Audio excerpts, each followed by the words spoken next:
want to introduce Craig Beals, who's an incredible human being. He's a high school teacher. He's a wonderful, wonderful professor.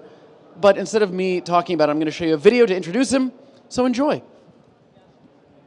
I'm Craig Beals. Ready? What I really like about science is when it explains things that we can't always see, which is why I've teamed up with this crew from FLIR. There goes nothing. This is amazingly bright. Nice! Ice cube. I'm gonna sit on this. Oh yeah! Oh yeah! Nice!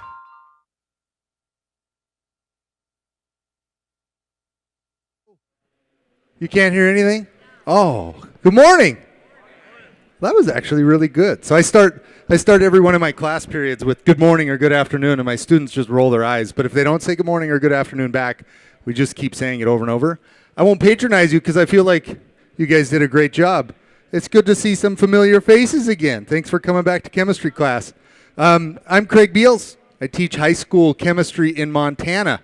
Montana is a not very populated state north of here, up by the Canadian border. We have more cows than people, and that's just the way we like it. But what am I doing? I should be right now teaching high school, but my students are there and I'm here. The reason I'm here is that I've been able to team up with FLIR to try to find engaging ways to make science more exciting and to make the technology that FLIR uses more accessible for young people. See, I think that science should be fun. I really do. And I tell my students, you know, if your English class is the most exciting class during the day, then I'm failing you. I am doing something wrong, because clearly science should be more exciting than English because we've got all this cool stuff to play with. Speaking of that, I've got with me today a backpack. I took apart one of my backpacking packs, and then I strapped a CO2 tank. So this is a beverage CO2 tank to the back. It's got 10 pounds of liquefied carbon dioxide inside. Okay, and then I've got this pressurized braided line. I took apart one of my pressure washers, stole the handle, got some PVC, and made a tube out of it. Now here's the goal. When I pull this handle, it should pull the liquid out of the tank, throw it up into the air, and because when a liquid changes to a gas, it's going to cool down, and then it's going to turn the air into snow. Or at least we hope that's what's going to happen. So I'll pull the trigger. If you catch a snowflake on your tongue, that's fantastic. If you catch one in your eye, not as fantastic because it is CO2. So, don't get it in your eye, but definitely catch one on your tongue. Here we go. In 3, 2, 1. Yeah! Nice! We made it snow in Las Vegas. It's cold, huh? It's a real deal. Here we go. Get that crowd over here. That's it, man. Woo! Yes! Look at it. We can have a snowball fight. There you go. Here you go. Little snowball. It's a little chilly. Hey, I've got a whole bunch of experiments and stuff I want to show you today up here. We're going to make a big mess. I've got a few videos to show you the experiments that we can't do in here because I would go to jail. So we did them outside and filmed them, and I'm going to set up some more stuff for you right now. Let's see if we can watch rust form in real time. This is steel wool. It's got iron in it, and it's reacting with the oxygen in the air right now, but it's happening very slowly. We can speed that up if we add energy. I could use flame, or I could use a 9-volt battery, which looks way better. Let's check this out. Iron reacting with oxygen. There it goes, look. That's rust.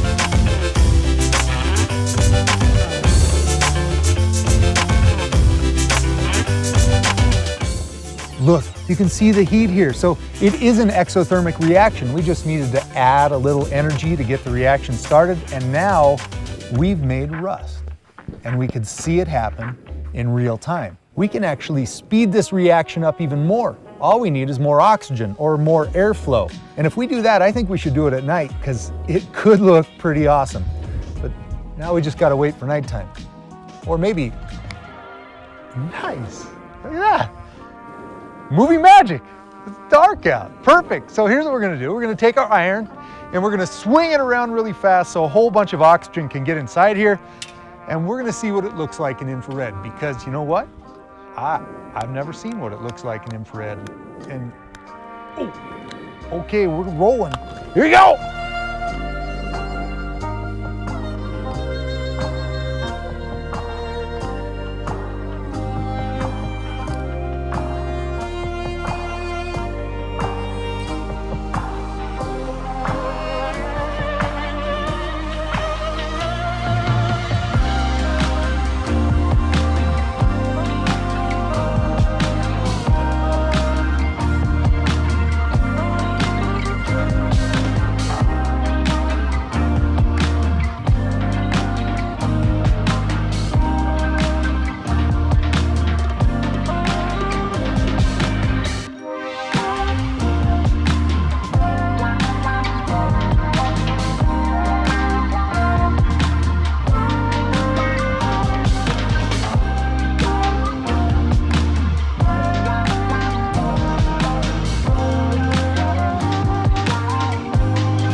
Yes! That was awesome! There's sparks and flame. Look, it's still going. Look at here. That's hot. So that's rusting. Look at it. Ooh, yeah, it's rusting hot on my fingers. So we've just taken iron, exposed it to oxygen in a chemical reaction, and we made iron 3 oxide. We made, look at this, we made rust. That's one of those that you can do at home. So many of the experiments, we have to put a disclaimer in the video. Don't try this at home. That one you can just take a 9-volt battery, some steel wool. I mean, obviously don't do it somewhere that like going to start on fire, but you can. And it looks really cool. If you keep the shutter open for a while, you can take some great pictures. But instead of going the hot route and burning this place down, we're going to go the cold route. So I've brought one of my very favorite things to have in the science lab, and that's liquid nitrogen. Oh, yeah. Liquid nitrogen is cold. It's really cold. Like negative, what, do you guys remember? Negative 320. And Celsius? Negative 190 degrees Celsius. This, you guys passed. It's outstanding. You remembered. I even have to look that up every once in a while. It's cold. And because it's so cold, and here in the Las Vegas Convention Center, it's like 75 degrees, that means that it's going to boil. So you can see it boiling right now as it turns from a liquid into a gas. It's turning into a vapor. Because for the liquid nitrogen, it's really hot out here. So this vapor coming off the side is nitrogen gas. Well, we can use the properties of this to do lots of cool things. One of them is a little reminder of home. So I mentioned at the beginning I'm from Montana. Montana is next to Yellowstone National Park, and Yellowstone National Park is famous for many things. One of those things is Old Faithful Geyser, which shoots steaming water up into the air, boiling hot water up into the air about every 90 minutes. We're going to try to make the same thing, but not with boiling hot water. We're going to use boiling liquid nitrogen. So I'm going to put some safety gear on. This seems like the sensible thing to do. And we're going to put a little bit of liquid nitrogen. This is just a regular pop bottle or a soda bottle, depending on where you live in the country. That's going in. You can see it on the thermal. It's cold. Then I'm going to take a glass tube and a rubber stopper, and we're going to push it down inside of here. The gas is going to build up pressure. That pressure is going to push on the sides of the bottle. It's also going to push on the liquid. The liquid has nowhere to go but in the tube and hopefully up in the air. Ready? Old Faithful in Las Vegas. Here we go. Yes! We did it! That's true. Oh, it's getting cold over here. Cold on my head. There we go. We took the properties of liquids turning into a gas and vapor pressure and pushed it up in the air and brought Old Faithful to Las Vegas. But I want to do one more thing with that liquid nitrogen. We said that it's turning into a gas, which means we should be able to capture the gas. So we need a little more. Again, super cold, negative 320, turning into a gas. I'm going to put it back in my bottle, but instead of putting the rubber stopper in there with the tube, I'm going to put a balloon over the top, which means we should be able to capture this nitrogen gas. Okay, here we go. Balloon in the bottle. There it goes. So now that's turning into a gas. It's filling up the balloon. The balloon's full of nitrogen gas. Here's the cool thing. If you look at the FLIR at the infrared cameras that's right back there, you can see right through it, which means the infrared radiation, the heat coming off of my body, will go right through that balloon, right through that nitrogen gas, and right into that camera. So it can see things that we can't see with our normal eyes. Now, we could sit here and wait forever, but I always like to tip this thing upside down just to see what happens. Generally, the balloon blows up. So, let's see. Okay, there, it's, okay. Oh, it's about to go. I can feel it. If you look in the thermal, you can see the liquid. I think it already got a hole in it. It's like deflating. I'll just stand here for a second. If you look in the thermal, look, you can see that liquid in the bottom. You can see right through the balloon. And one thing, since this is taking a very long time, I would like for it to blow up because that's quite exciting. Okay, now it's working. There's something dripping off the bottom. That's not liquid nitrogen. There's not a hole in the balloon. Here, look at it. It's going to go back to its regular state in time. I don't think we want to wait for that. So you can see right through that. The infrared radiation, the cameras can see through some media that we can't necessarily see through, which I think illustrates really well what they're doing with that car over there. So autonomous vehicles, if there's fog, if there's mist in the air, any of those things, we run into problems with our autonomous vehicles. But the FLIR can see through that and keep our vehicles safe. I got to show you one more thing up here so I can set up and make an even bigger mess up on the table. Maybe. Wait for it. The reason we have to have this much horsepower, remember, we're looking at friction, and we're trying to see what happens when we overcome that friction force and how it generates heat. So the idea is to take all these great infrared cameras and train them at the back tires on this thing and have Reggie hit it hard and roast those tires so that we can see that friction force being overcome. Should create a whole lot of heat, and therefore the infrared cameras should just glow.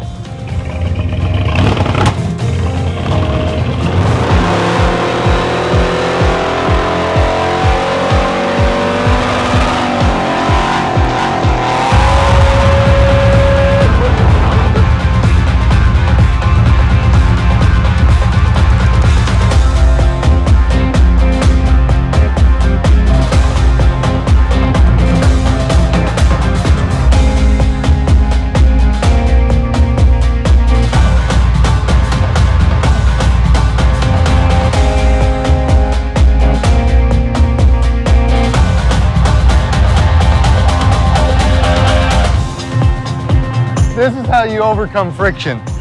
We've done it so many different ways. We've used an ice block, we've used skis, but just sheer good old American horsepower is about the coolest way to overcome friction. Look at this! So we have effectively ripped all of the tread off of that poor Buick. But this is the fastest thermal imaging camera in the world. And this is what we had trained at the tires when Reggie was spinning out and burning rubber. Smells like America. Oh, that produces a lot of smoke as well if you've ever seen anybody burning out. This was at the parking lot at the high school that I teach at. The football team was practicing in the field next to it. They had to relocate because they were all this cloud of rubber smoke came wafting through. The other thing I like to tell about that, the guy, Reggie, in the video, went to the high school that I teach at as a student. And he got thrown out for a week because he was doing burnouts in the parking lot. So when I called him to come back to do a burnout in the parking lot, he brought his whole family. He's like, kids, this is the school I got thrown out of for burning out. And now they're bringing me back to burn out in the parking lot. So, you know, the benefits of living in small town Montana. Here's the thing. We're going to make a little bit of a mess. All right? And yesterday I told the audience about my pet elephant at home. And there was this wonderful gentleman in the audience who just rolled his eyes like the biggest eye roll in the world. Like, don't bore us with your stories. So I won't. I will tell you, I don't have an elephant at home, but I'll tell you what we're going to make. We're going to make elephant toothpaste. Okay? Elephant are big. Elephant have big teeth. If you have big teeth, you would need big toothbrushes. If you have big toothbrushes, you need big toothpaste. So we're going to use chemistry to make our elephant toothpaste. I've got something called hydrogen peroxide here, which is H2O2. Sounds like water, right? H2O? But there's an extra oxygen on there. We can break that extra oxygen off there. In fact, it breaks off on its own. It's happening right now in this bottle.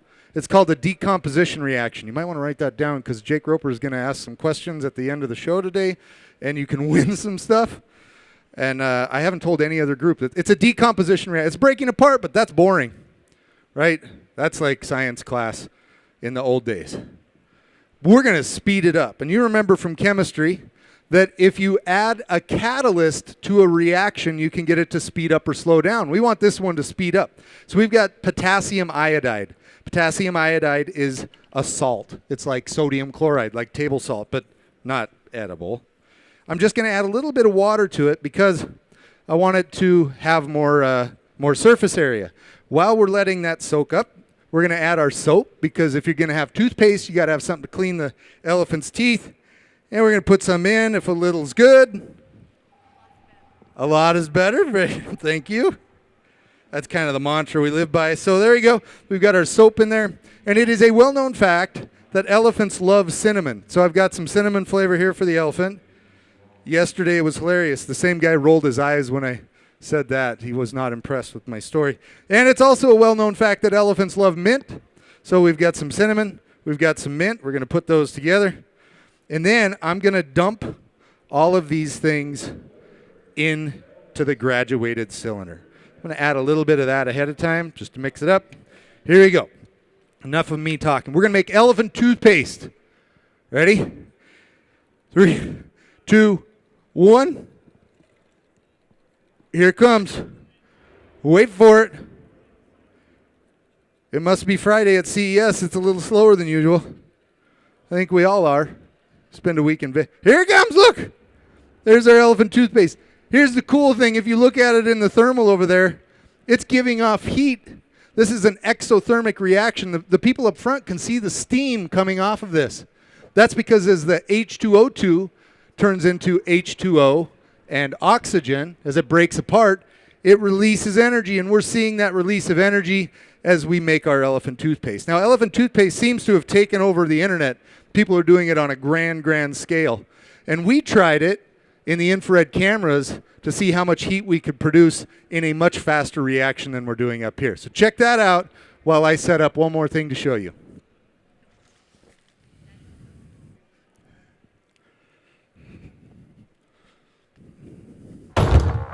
Let's go big.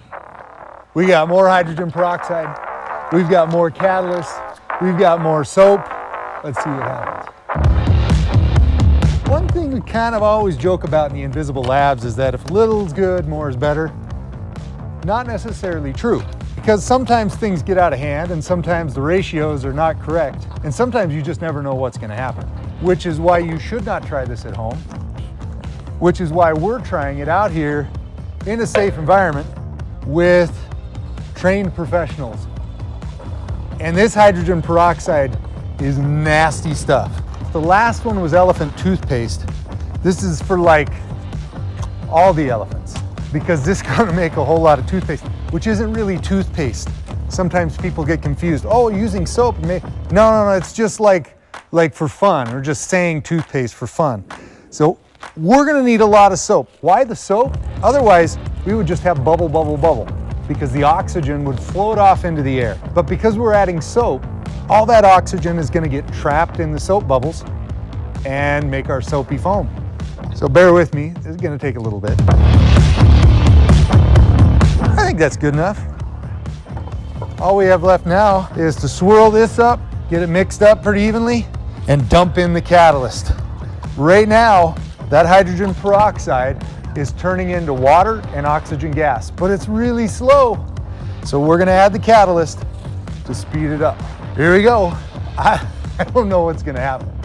Like really, I don't know what's gonna happen. That's what makes this so exciting, and that's why I'm breathing heavy, and that's why we're doing it.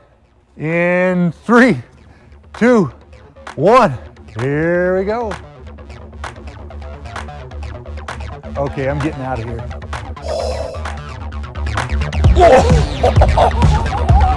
Oh, cow!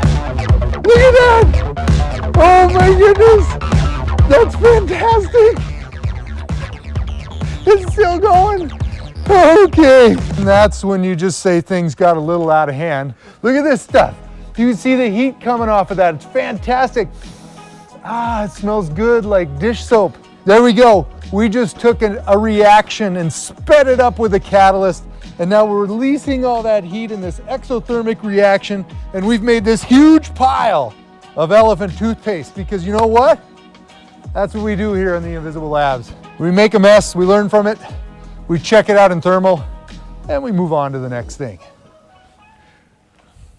Speaking of the next thing, we got two more things I want to show you with liquid nitrogen.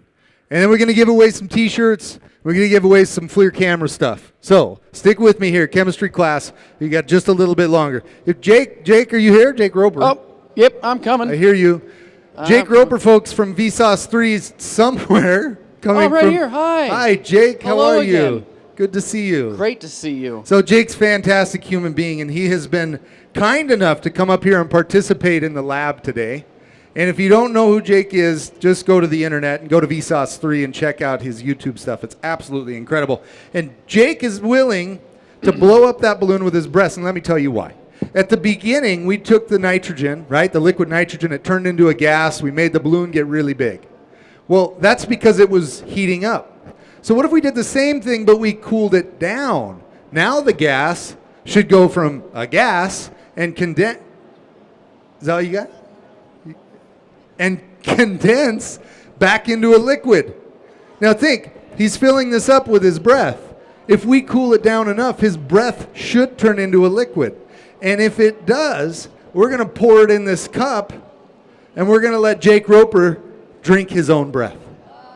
Unless we have a volunteer from the audience. No. Was he pushing you on stage? Love it. Try it. With It's friends great. like that push you up on. So here we go. We're gonna dump the liquid nitrogen over the top.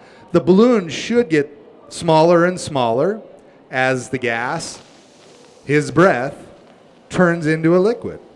There we go. You're going to see it disappear from your view as it goes inside the bowl. But I can tell you that it continues to get smaller and smaller and smaller. And we want it to get all the way down there so that Jake gets a full glass of breath. Yeah. Okay, it is quite small now. Yeah, Jake? Here we go. Yeah. I'm gonna take this out. There it is. I'm gonna cut it open, and we're gonna dump. Look at that. That's so much. That's Jake's Why did I breath, breathe so people. much? Look at that. Is that awesome or gross or both?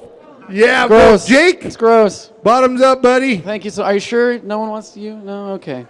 Well, Jake Roper thanks for drinking his coming. own breath.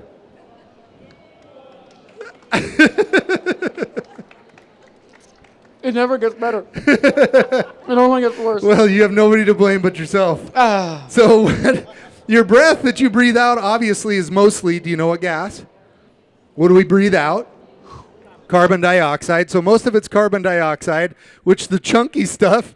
Thank you, Jake. You all right? He's good. He'll be okay tomorrow. The chunky stuff in his breath was the carbon dioxide. We made dry ice, which is the same thing that rained down on top of your guys' heads at the beginning, right? The other thing was the liquid part was oxygen, but the oxygen boiled away pretty quickly. I'm going to show you liquid oxygen here in just a second with this last thing that we're going to do. I don't think it's fair, just like in science class, I don't think it's fair when the teacher gets to have all the fun or just stand and talk the whole time, which means you're going to have a chance to participate and do your own little science experiment here in just a moment. But I have to tell you a story first. Before I was a teacher, I was a dragon trainer. But training dragons didn't pay so well, so I had to get a teaching job at a public high school to pay the bills, which also didn't pay so, which is why I'm here with you. Anyway, long story. And it's a well-known fact that dragons love what? Tricks. They love tricks. I mean, who doesn't, right? Rabbits love tricks. Dragons love tricks. I love tricks. Jake Roper loves tricks. So we're just going to put the tricks in here. Now what's going to happen is that the tricks will soak up the liquid nitrogen. It'll go into the little pores inside the tricks. And as it does, it's going to cool down, like all the way down to negative 320 degrees Fahrenheit or negative 190 degrees Celsius. And in case you were wondering, the reason that dragons breathe smoke out of their face is not because of the fire. It's because of their cereal. Yeah. Okay. Well, none of you believe me, but that's...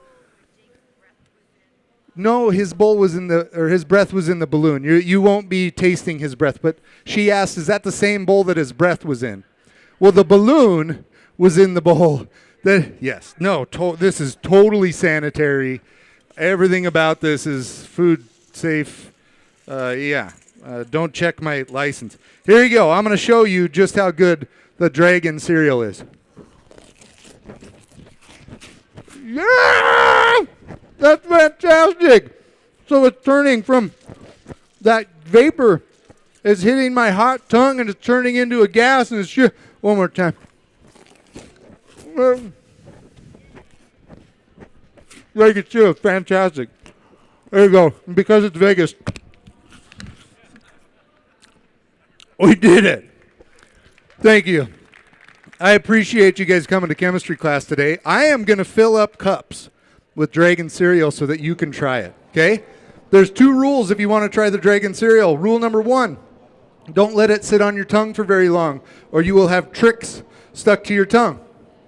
Rule number 2, chew it up and let all the gas come out of your face before you swallow, because if you don't, the gas will go into your belly.